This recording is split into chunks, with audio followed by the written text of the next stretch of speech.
Hello and welcome to Achievers Hive, dear learners of IGNOU MA Psychology, MAPC second year counselling psychology के easy notes का explanation चल रहा है। Second paper पर हम हैं और ऑलमोस्ट आधे से ज्यादा टॉपिक हम कवर कर चुके हैं। आज का जो वीडियो है वो 6th वीडियो है सेकेंड पेपर का। वैसे तो पूरी सीरीज चल रही है जिसमें आप बहुत सारे वीडियोस लगातार देख रहे हैं। फर्स्ट पेपर से हमने बिगिन किया था, सेकेंड पेपर में ये 6th पार्ट है। लगभग 8 पार्ट्स तक हम पहुंचेंगे, इसीलिए मैंने कहा कि आधे से ज्यादा हमने कवर कर लिया है। और आज जो स्क्रीन पर आप देख रहे हैं person centred approach to counselling, इस टॉपिक से हम बिगिन करेंगे। 3 to 4 टॉपिक्स कवर करने की कोशिश रहेगी। लास्ट वीडियो में हम 2 ही टॉपिक कवर कर पाए थे, दोनों इंपॉर्टेंट भी थे और बड़े भी बहुत थे साइज में, तो जाहिर सी बात है टाइम लगा था।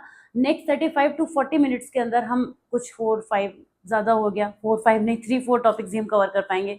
तो चलिए बिना किसी डिले के शुरुआत करते हैं फर्स्ट टॉपिक की, which is person centred approach to counselling.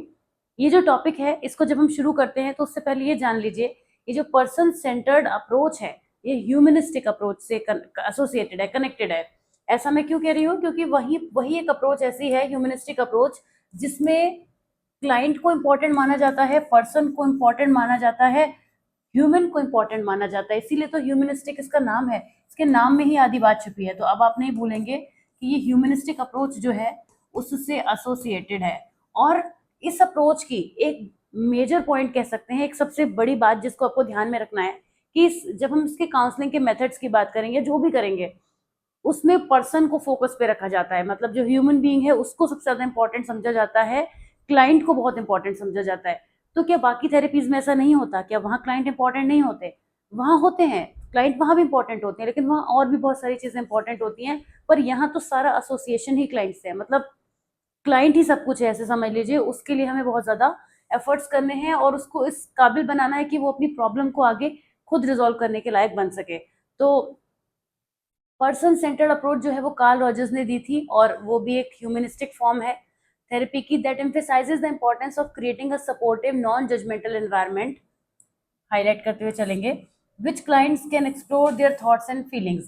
This approach focuses on the individual's ability to self-heal and achieve personal growth when provided with the right conditions for self-exploration. जब therapist की help से proper तरीके से guidance मिलती है तो कोई भी पर्सन खुद को हील करने के प्रोसेस के एबल हो पाता है, पर्सनल ग्रोथ को अचीव कर पाता है, ये सारी चीजें हो पाती हैं। अब जो कुछ भी आपने ह्यूमनिस्टिक अप्रोच में कभी भी पढ़ा है, और पढ़ा तो होगा, आप सेकेंड ईयर की काउंसलिंग में आ चुके हैं तो जाहिर सी बात है आप ह्यूमनिस्टिक अप्रोच से फेमिलियर होंगे।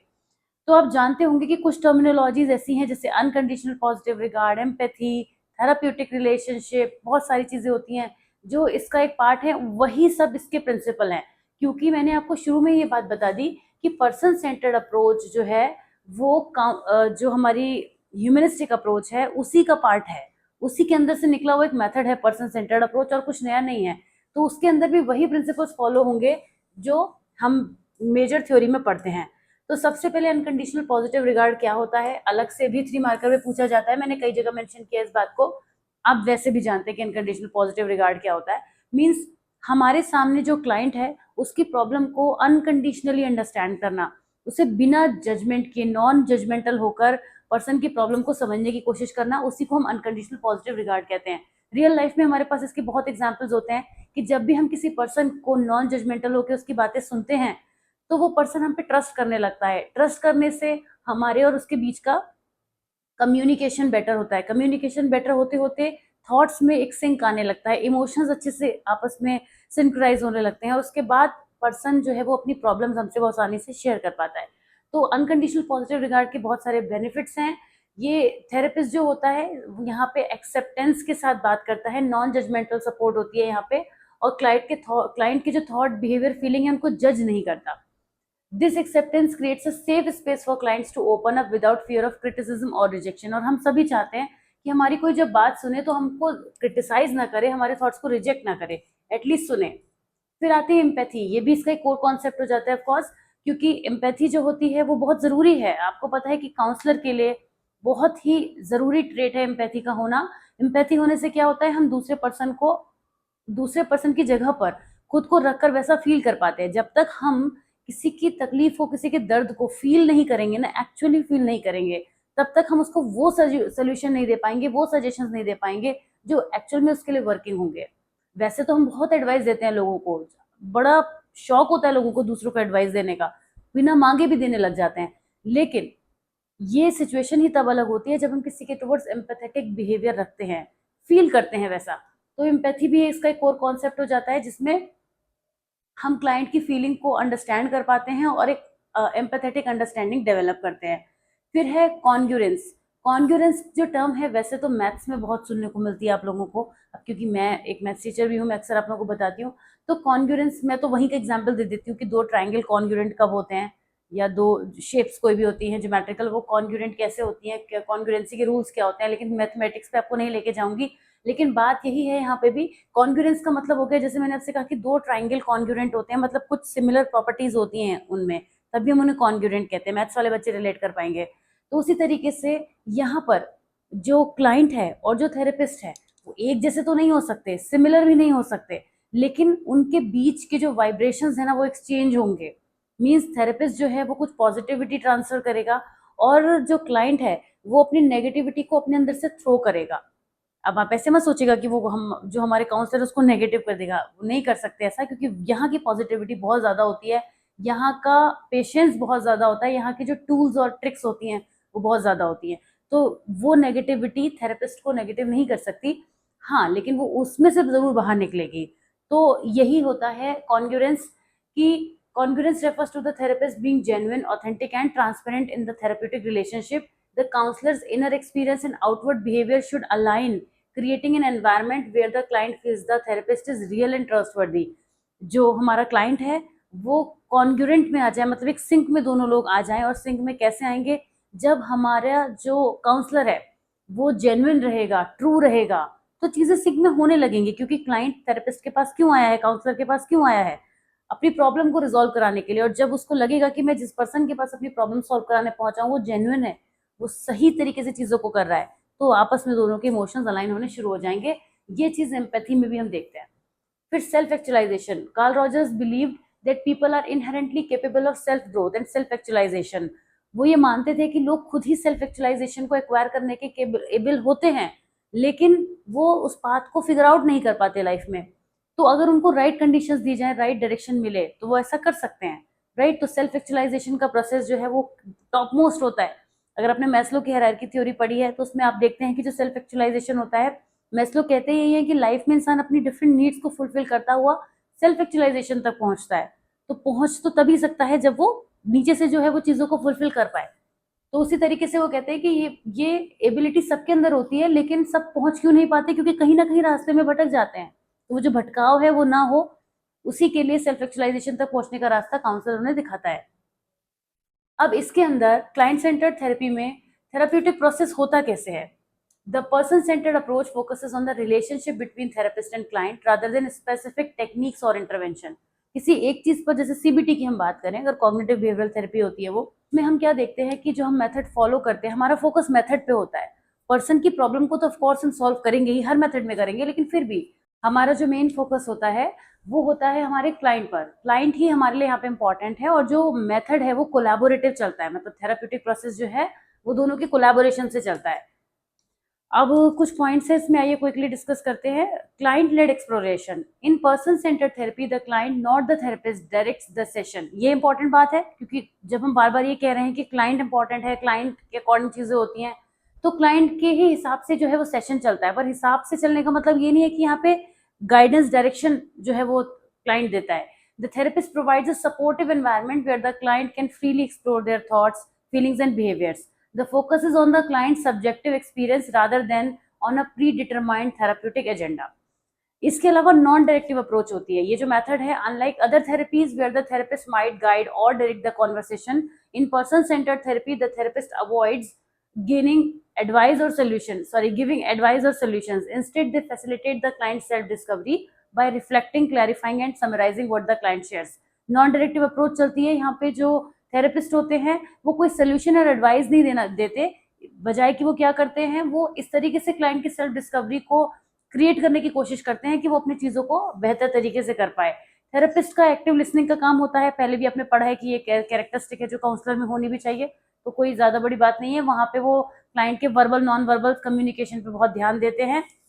Facilitate self understanding and growth. Therapist का रोल जो है वो क्लाइंट को एक इंसाइट क्रिएट करने में, उनके खुद के प्रोसेसेस के बारे में रहता है, जहां से वो सेल्फ एक्सेप्टेंस को अचीव कर पाए, ग्रोथ को पकड़ पाए। अब पर्सन सेंटर्ड काउंसलिंग के बेनिफिट्स क्या हैं? एम्पावर्ड फील करता है जो क्लाइंट है, क्योंकि बहुत कुछ उससे पूरे प्रोसेस में समझ में आता है कि उसकी प्रेजेंस इंपॉर्टेंट है, उसके एक्शंस इंपॉर्टेंट हैं, तो वो खुद के लिए बहुत कुछ कर सकता है। यहाँ से उसको एक एम्पावरमेंट मिलती है। इमोशनल हीलिंग भी होती है, जाहिर सी बात है, किसी भी तरीके का की काउंसलिंग हो रही है, इमोशनल हीलिंग तो होगी। इंक्रीज्ड सेल्फ अवेयरनेस, ये एक चीज है जो इस थेरेपी में देखने को मिलती है।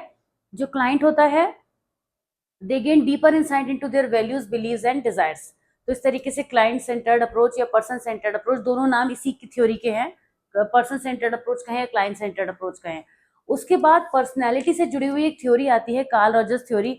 आइडियली तो ये हमें पहले पढ़नी चाहिए थी, लेकिन आप ये सब कुछ भी बहुत पहले से पढ़े हुए हैं, तो फर्क नहीं पड़ता, आप आगे पीछे कहीं भी पढ़े तो कोई ऐसा खास फर्क है नहीं। लेकिन मैं आपको इसलिए बता रही हूँ कि सिस्टमेटिक वे में कि ये टॉपिक है, पहले ही आता, पहले ही है, भले ही आप पहले से पढ़कर आए होंगे।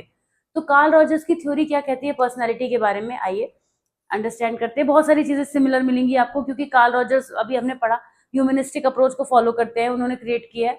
तो Karl Rogers, a prominent humanistic psychologist, developed the theory of personality centered on the idea that individuals have an innate drive towards self-actualization, the process of realizing and fulfilling one's potential. His approach is grounded in person-centered theory, which emphasizes the importance of the self-concept, personal growth, and the therapeutic relationship. तो इस तरीके से उन्होंने अपनी theory को build किया है। क्या कोर कॉन्सेप्ट्स हैं? बहुत से सिमिलर कॉन्सेप्ट्स हैं, कुछ नया नहीं है। सबसे पहले ये सेल्फ कॉन्सेप्ट बहुत वैल्यू देते हैं। ये जो ह्यूमनिस्टिक अप्रोच है ना, ये पूरी अप्रोच ही सेल्फ पे फोकस है। उनका ये मानना है कि अगर आपने खुद को अंडरस्टैंड कर लिया तो अपनी सारी दुनिया को अंडरस्टैंड कर लिया, फिर कहीं कोई इशू ही नहीं है। तो इसीलिए सेल्फ कॉन्सेप्ट को ये बहुत इंपॉर्टेंट मानते हैं, और कहते हैं कि हर पर्सन के दो सेल्फ होते हैं, एक होता है रियल सेल्फ, एक होता है आइडियल सेल्फ। रियल सेल्फ जो वो प्रेजेंट में है, आइडियल सेल्फ वो जैसा बनना चाहता है। तो कोई भी पर्सन जैसा बनना चाहता है वो उसका आइडियल सेल्फ होता है, और इन दोनों के बीच में हमेशा डिस्क्रिपेंसी अगर नहीं होगी, मतलब होनी नहीं चाहिए, एक सिंक होना चाहिए कि आप जो बनना चाहते हैं और जो आपकी पर्सनैलिटी है वो चीजें अलाइन होनी चाहिए। अगर उसके बीच में डिस्क्रिपेंसी है तो फिर प्रॉब्लम आती है। एक्चुअलाइजिंग टेंडेंसी, एक्चुअलाइजिंग टेंडेंसी का मतलब होता है एक ऐसी इनहेरेंट ड्राइव होती है हर अंदर के अंदर कि मुझे आगे बढ़ना है, मुझे अपने फुल पोटेंशियल तक अचीव करना है, और इस टेंडेंसी के चलते ही पर्सनल ग्रो कर पाता है। जिसके अंदर एक्चुअलाइजिंग टेंडेंसी होगी वो सेल्फ इंप्रूवमेंट की तरफ ध्यान देगा, वो अपने अपग्रेडेशन के बारे में सोचेगा, खुद को अपग्रेड कर पाएगा। Conditions of worth, conditions of worth are the conditions that individuals believe they must meet to be accepted or valued by others। खुद की वर्थ को लेकर एक अपने माइंड में वैल्यूज होना कि हाँ, हम ये अचीव करने के काबिल हैं, हम ऐसा कर सकते हैं। तो जब हम खुद को इम्पोर्टेंट मानेंगे, खुद से लव करेंगे, खुद से एक्सेप्टेंस होगा, तभी हम ये मान पाएंगे कि कोई दूसरा भी हमें इम्पोर्टेंट समझेगा। आप देखिए, कोई भी ऐसा पर्सन जो खुद को वैल्यू नहीं करता, सेल्फ हेट करता है, वो कभी भी नहीं सोच सकता कि कोई दूसरा उसे प्यार करेगा। तो इसी तरीके से अपने वर्थ की कंडीशंस को मीट करना भी जरूरी है। अनकंडीशनल पॉजिटिव रिगार्ड, अगेन आपको पता ही है कि उन्होंने वो भी इस चीज को फॉलो करते हैं कि हर पर्सन के अंदर अनकंडीशनल पॉजिटिव रिगार्ड की नीड होती है, और जो थेरेपेटिक कॉन्टेक्स्ट में अगर हम देखें तो ज्यादा होती है, यानी दूसरा सुनने वाला पर्सन हमें बिना जजमेंट किए अंडरस्टैंड करे। कॉन्ग्रुएंस और इनकॉन्ग्रुएंस का स्टेट हो गई, यानी कि जो पर्सन अपना सेल्फ जो उसका है प्रेजेंट में और जो वो बनना चाहता है उसके बीच में अगर सिंक है तो वहां पे कॉन्ग्रुएंस होगा। लेकिन अगर हम ऐसी कुछ भी बहुत ही बड़ी इमेजिनेशन करके बैठे हैं जो हम नहीं कर सकते, हमें पता है कि हमारी वो ना वो इंटरेस्ट है, ना वो हमारी एबिलिटीज है, ना हमारा पोटेंशियल है, ना हमारा एप्टीट्यूड है, फिर भी हमने ऐसे ड्रीम्स देखे हुए हैं, तो वो इनकॉन्ग्रुएंस की कैटेगरी में आ जाते हैं, जिसकी वजह से हमें एंग्जाइटी होगी, सेल्फ डाउट होगा। अब आपका इंटरेस्ट डांस में है लेकिन आपने सोचा एस्ट्रोनॉट बनने का, तो दो चीजों के बीच में कोई लिंक ही नहीं है, तो इस वजह से इनकॉन्ग्रुएंस डेवलप हो जाता है।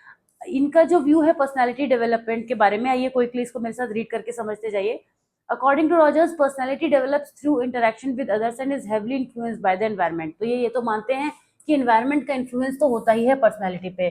जो रिलेशनशिप होते हैं हमारे दूसरों के साथ या केयर गिवर्स के साथ में, उनसे जो भी हमारा कम्युनिकेशन होता है उससे हमारी पर्सनालिटी बिल्ड होती है।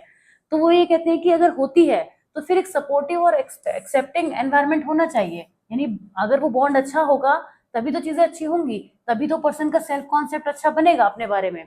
जब आपका किसी के संग बॉन्ड अच्छा होता है, वो पर्सन आपको अप्रिशिएट करता है, आप उसे अप्रिशिएट करते हैं, चीजें अच्छी होती हैं, तो आपके मन में खुद के लिए एक अच्छी चीज आती है कि हाँ भाई, हर कोई मेरे बारे में ऐसी बात कर रहा है तो मतलब मुझ में अच्छी चीजें हैं। लेकिन अगर रिजेक्टिंग एनवायरनमेंट किसी को मिले तो फिर वहां पे उसको इंटरनली कॉन्फ्लिक्ट फील होने लगते हैं, इनएडिक्वेसी की फीलिंग आने लगती है। अब वो ये कहते हैं कि इसका थेराप्यूटिक एप्लीकेशन क्या है। Rogers theory is foundational in person centred therapy where the therapist provide genuineness, unconditional positive regard and empathetic understanding. तो पर्सनालिटी कैसे डेवलप होगी? जब हम इस तरह के थेराप्यूटिक एप्लीकेशन हमारे साथ हों। अब जरूरी नहीं कि थेरेपी में हो, ये रियल लाइफ में भी होते हैं। आप दूसरों का इंतजार मत करिए कि वो आपको आके कोई थेरेपी देंगे। आप दूसरों के लिए थेराप्यूटिक बन सकते हैं, आप दूसरों को थेरेपी दे सकते हैं। थेरेपी का मतलब ये नहीं चलते फिरते सेशन करने लग जाए लोगों का। इसका मतलब ये हो गया कि जब हम दूसरों के टुवर्ड्स अनकंडीशनल पॉजिटिव रिगार्ड रखेंगे, नॉन जजमेंटल रहेंगे, एम्पैथेटिक बिहेवियर रखेंगे, तो इससे उनकी पर्सनैलिटी में फर्क आएगा और कहीं ना कहीं आपके में भी आएगा, ऐसा नहीं है। तो यहाँ पर ये चीजें हो जाती हैं। Carl Rogers theory of personality highlights the importance of self concept that derive for self actualisation and the need for acceptance. तो ये थ्योरी दोनों सेम ही है, एक पढ़ी है, दोनों एक साथ पढ़ ली, एक ही बात है।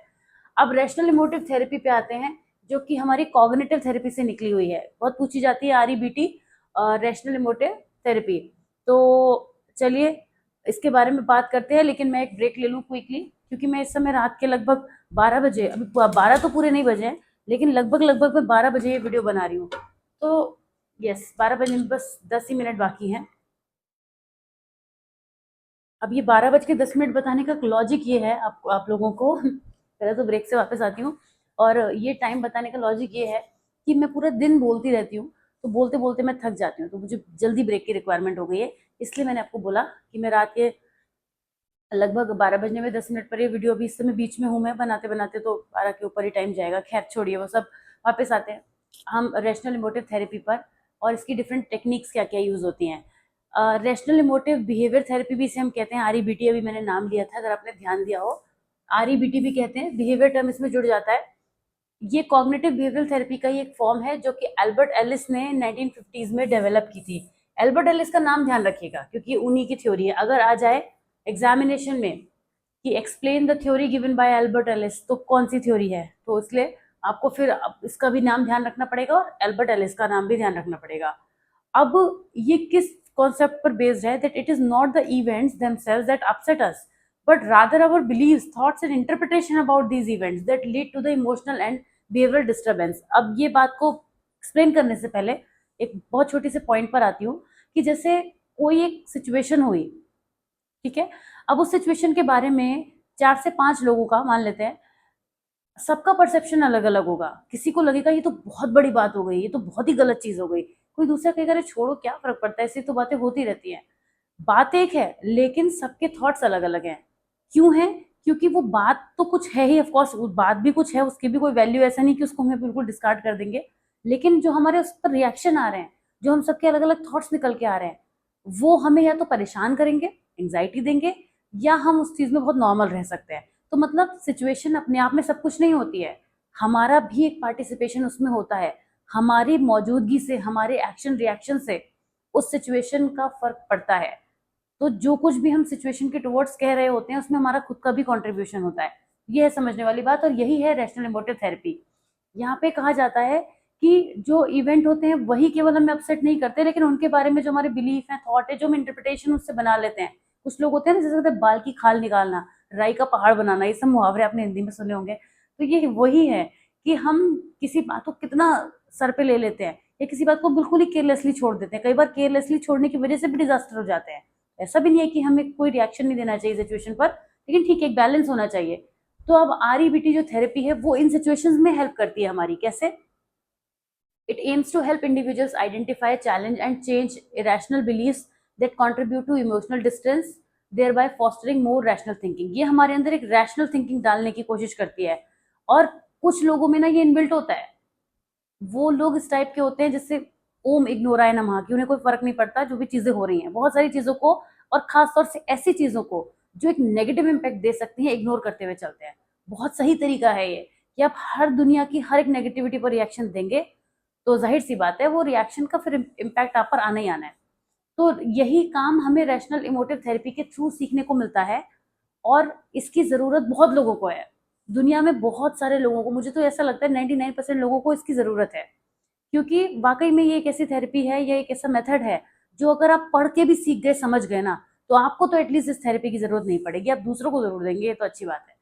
फिलहाल अब इस आरईबीटी में कुछ कोर कॉन्सेप्ट्स हैं। सबसे पहले तो ये एबीसी मॉडल पर बात करती है। मैंने पिछले कुछ एक्सप्लेनेशन में कहीं तो एबीसी की बात की है, शायद टर्मिनोलॉजी यूज ना की हो एबीसी। एक तो क्लिनिकल और काउंसलिंग दोनों लोगों को साइमल्टेनियसली पढ़ाना बड़ा मुश्किल है। स्टूडेंट्स कहते हैं मैम जैसे क्लिनिकल वालों के वीडियो बनाती हूँ काउंसलिंग के, तो क्लिनिकल के स्टूडेंट्स कहते हैं मैम हमारे वीडियो क्यों नहीं आ रहे हैं। फिर क्लिनिकल की शुरू करती हूँ तो काउंसलिंग वाले कहते हैं, लेकिन प्रॉब्लम ये होती है कि दोनों के सिलेबस में चीजें सिमिलर हैं। तो जब मैं पढ़ाती हूँ तो मुझे ये ध्यान नहीं आता, ये बात मैंने काउंसलिंग में बताई थी, ये एग्जाम्पल मैंने क्लिनिकल वाले वीडियो में यूज किया था, क्योंकि क्लिनिकल वाले तो अपना ही कोर्स देखेंगे, काउंसलिंग वाले अपना ही देखेंगे। तो कई बार मुझे ये टेंशन हो जाती है कि कहीं ऐसा तो नहीं मैंने बताया ना हो और मैं ऐसा सोच रही हूँ कि मैंने बताया, तो हेलुसिनेशन हो जाते हैं मुझे भी पढ़ाते पढ़ाते। फिलहाल एबीसी मॉडल की तरफ आ जाते हैं। एबीसी मॉडल में मैं आपको क्या समझाना चाह रही हूँ कि this model has to explain how believe shape emotional responses. सबसे पहले एक्टिवेटिंग इवेंट, मतलब कुछ भी किसी पर्सन की लाइफ में जब कुछ होता है तो एक एक्टिवेटिंग इवेंट हो गया जो कोई फर्क ला रहा है हमारी लाइफ में, ठीक है ना। फिर उसके बारे में हम उस एक बिलीव बनाते हैं, ए हो गया फॉर एक्टिवेटिंग इवेंट, राइट। अब उसके बारे में हम कोई एक थॉट डेवलप करते हैं, बिलीव बनाते हैं कि क्या चीजें हुई होंगी और कॉन्सिक्वेंसेस पे पहुंचते हैं। उस बिलीव से हम कोई ना कोई बिहेवियरल आउटकम या इमोशनल आउटकम निकालते हैं।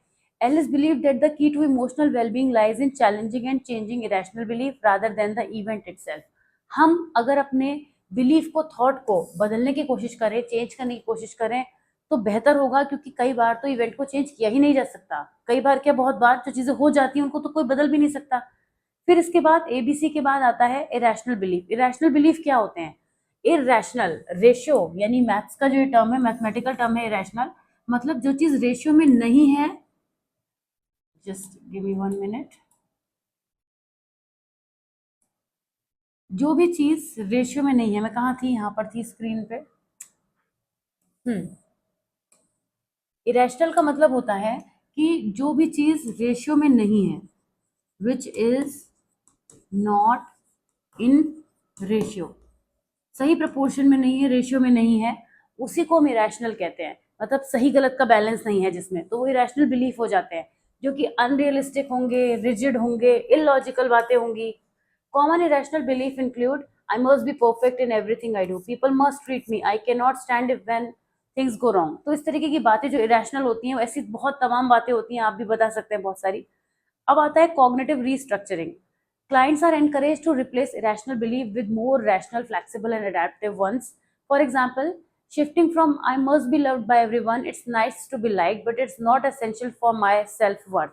जब हम ये समझ पाते हैं, कॉग्निटिव रीस्ट्रक्चरिंग का मतलब हो गया कि एक ऐसा इरेशनल थॉट जिसको हम अपने हिसाब से खुद को, माइंड को काम करने के लिए उस तरीके से उसको एक्सेप्ट कर सके, तो वो कॉग्निटिव रीस्ट्रक्चरिंग कहलाती है। और हमें करनी चाहिए, जब तक हम थॉट को अपने हिसाब से नहीं समझेंगे ना, उस थॉट को अपने हिसाब से फ्रेम नहीं करेंगे, तब तक प्रॉब्लम होती रहेगी। और वो हमारा हिसाब भी ठीक ही होना चाहिए, ऐसा नहीं कुछ नेगेटिव सोचने लग जाए हम।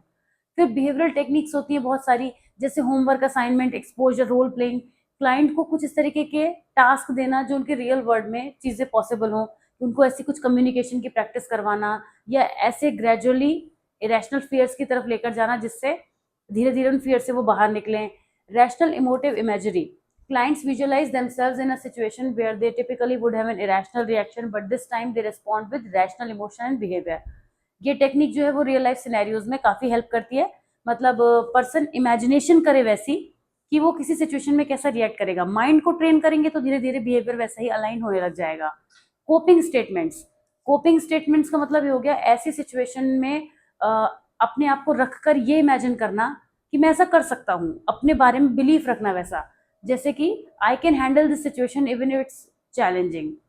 Unconditional self acceptance, unconditional other acceptance and unconditional life acceptance, तीनों में बहुत ही सिंप्लिसिटी है। आप समझ रहे होंगे कि खुद के बारे में एक्सेप्टेंस करना अनकंडीशनली, बिना जजमेंट किए, दूसरों के एक्सेप्टेंस को भी मानना।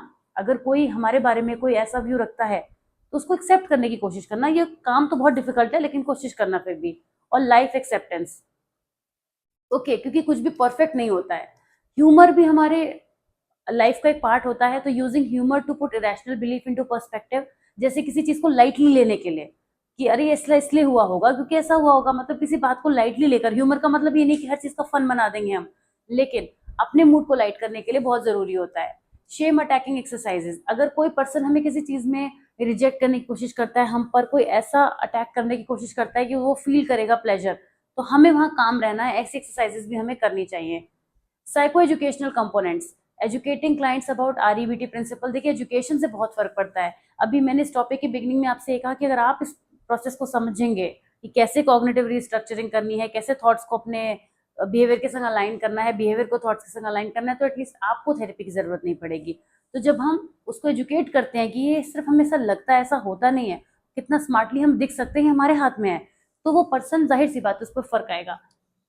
इफेक्टिवनेस की बात करें तो बहुत ज्यादा इफेक्टिव होती है, क्योंकि इंसान की थिंकिंग को बदलना बड़ा जरूरी है। बदल तो नहीं सकते पूरा, मगर उसको रीस्ट्रक्चरिंग तो कर सकते हैं। रीस्ट्रक्चरिंग का मतलब का वर्ड का मतलब ही बार बार यही आ रहा है कि हम उसको दोबारा से फ्रेम करने की कोशिश करें।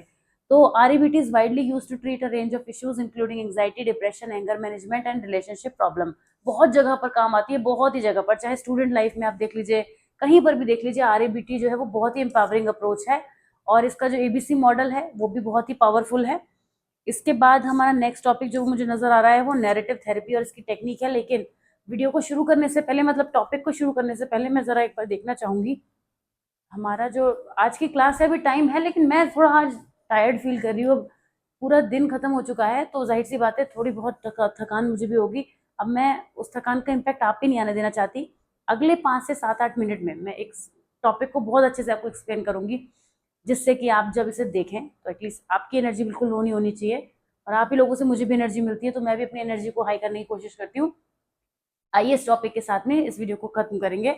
Narrative therapy is a form of psychotherapy that emerged from the work of Michael White and David Epston in the 1980s। दोनों के नाम याद रखिएगा, कोशिश कीजिएगा ये ईयर भी आपको याद रहे। ये इस बिलीफ के आसपास घूमती है that people's identities are shaped by the stories they tell about their lives. Narrative therapy focuses on separating the person from the problem by externalizing issue, thus allowing individuals to view themselves as separate from their challenges। आपने life में ऐसे बहुत सारे लोग देखे होंगे, नहीं तो आप देखेंगे आगे चल के, कि जो लोग प्रॉब्लम से खुद को इतना कनेक्ट कर लेते हैं डीपली कि वो ये मान लेते हैं कि ये प्रॉब्लम तो मुझे छोड़ नहीं सकती है, मैं प्रॉब्लम से कभी डिस्कनेक्ट नहीं हो सकता।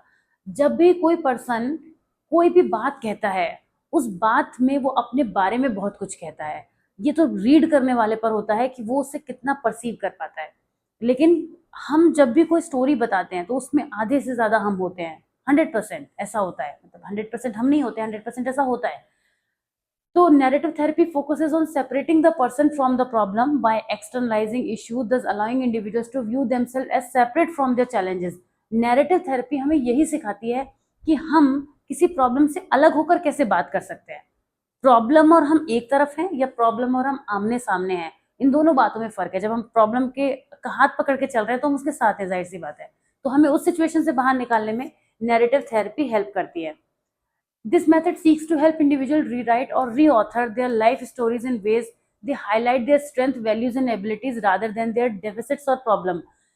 जब भी हम कोई सिचुएशन को डिस्क्राइब करते हैं उसमें बहुत मजबूर होकर अपने आप को रख रहे होते हैं, तो मतलब हम प्रॉब्लम का हाथ पकड़ के चल रहे हैं। नैरेटिव थेरेपी जो होती है वो हमें ये सिखाती है कि हम खुद को प्रॉब्लम से अलग करके कैसे बात कर सकते हैं। जैसे कि हमारे जो पॉजिटिव थॉट्स हैं उनको दिखाकर, अपनी जो इम्पोर्टेंस है उसको उस सिचुएशन में दिखाकर, या ये दिखाकर कि हम प्रॉब्लम से ज्यादा बड़े हैं, ज्यादा पावरफुल है और हमारी जो एनर्जी है वो प्रॉब्लम से ज्यादा बड़ी है, इस तरीके से। तो Michael White and David Epston ने इसको डेवलप किया था। It emphasizes that problems are separate from the person and that people can reshape their identities through the stories they tell। The central idea is that by changing the narrative, individuals can change their perception of their problem and ultimately their behavior and emotion।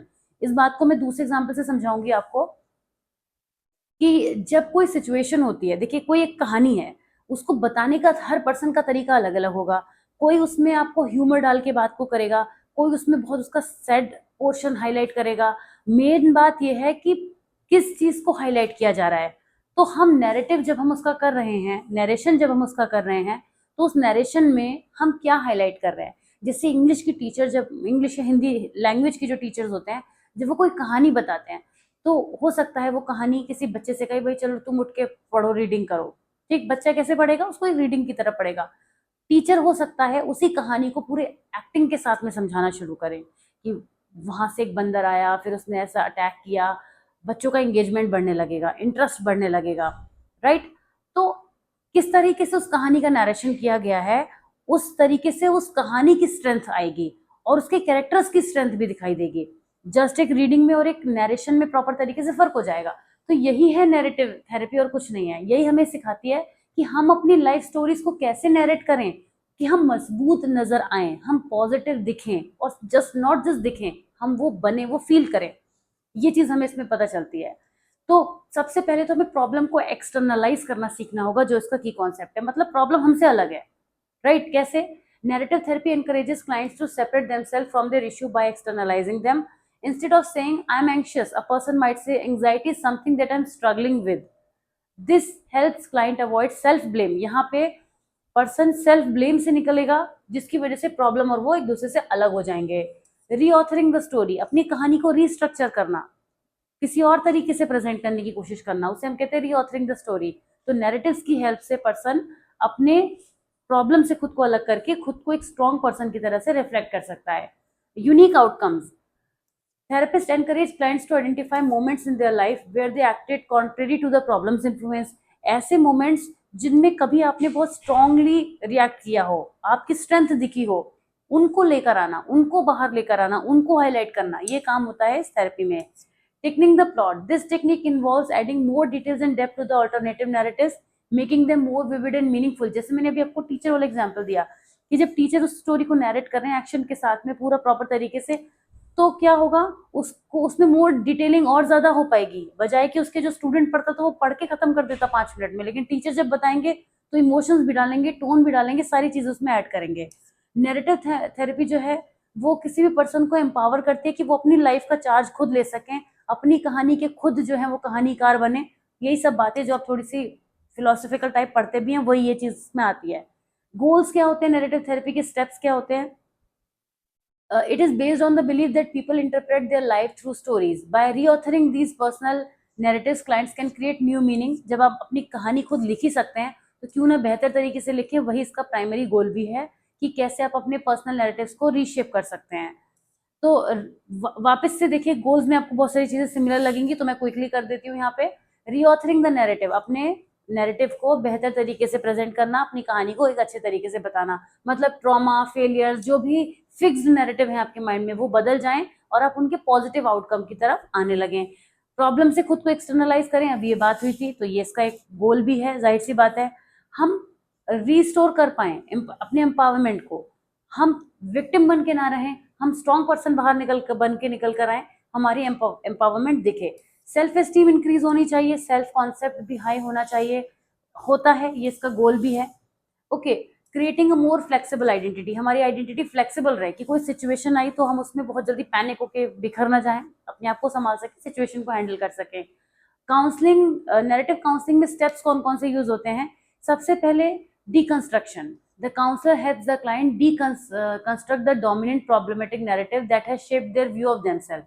This involves identify negative limiting belief and recognizing, जो चीजें negative हैं, जो चीजें problematic हैं हमारे साथ में, उनको आइडेंटिफाई करने का काम इसमें होता है। डीकंस्ट्रक्शन है ये, रिकंस्ट्रक्शन नहीं है। रिकंस्ट्रक्शन नहीं हो रहा है, जो पहले से बिल्ड है उसको गिराया जा रहा है, उसको ध्वस्त किया जा रहा है। मतलब आपको एक घर पुराना पसंद नहीं है तो नया घर उस पर तभी बना पाएंगे जब पहले पुरानी बिल्डिंग को गिराएंगे। तो ये पुरानी बिल्डिंग को गिराना हमें सबसे पहले स्टेप पे करना है। फिर जब पुरानी बिल्डिंग गिर गई तो क्या करते हैं, उसका जितना भी उसमें से टूट फूट निकली, जो भी मलबा है, उसे हटा देते हैं। वही है एक्सटर्नलाइजिंग द प्रॉब्लम। हमने अपनी उस प्रॉब्लम को हटाने के लिए उससे पहले खुद को अलग किया। जिससे वो बिल्डिंग तोड़ी तो वो उस जगह से अलग हो गई ना, तो उसी तरीके से और अलग कैसे होगी, जब वो बिल्कुल वहां से उसकी गंदगी भी हटा दी जाएगी। तो उसी तरीके से प्रॉब्लम को खुद को हटाने के लिए, उससे दूर करने का एक पर्सपेक्टिव बनाया। फिर देखा कि क्या यूनिक आउटकम्स आ सकते हैं। अब हमने सोचा कि हम किस तरीके से नया घर जो बनाएंगे वो कैसे बेहतर बनेगा, तो उन सारे थॉट्स को वहां पे अलाइन करा।